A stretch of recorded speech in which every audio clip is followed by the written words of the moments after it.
જે મહત્વનો નિર્ણય લેવામાં આવ્યો છે, જે જાણકારી મળે છે એ મુજબ વિદ્યાર્થીઓને ત્વરિત માહિતી આપવાની વાત છે.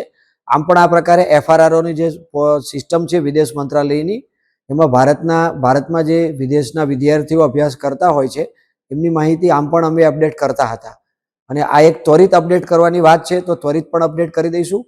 કારણ કે કુલ મળીને દેશની આંતરિક સુરક્ષાનો પણ પ્રશ્ન હોઈ શકે છે. એટલે સરકાર દ્વારા જે કંઈ નિર્ણય લેવાયેલો છે કે ત્વરિત માહિતી આપવાની છે, એ ખરેખર ખૂબ સારો નિર્ણય છે અને એનું પાલન અત્રે પણ કરવામાં આવશે. બિલકુલ, આપણા વિદ્યાર્થીઓ પણ વિદેશમાં અભ્યાસ માટે જતા હોય છે અને વિદેશના વિદ્યાર્થીઓ પણ અત્રે અભ્યાસ માટે આવતા હોય છે.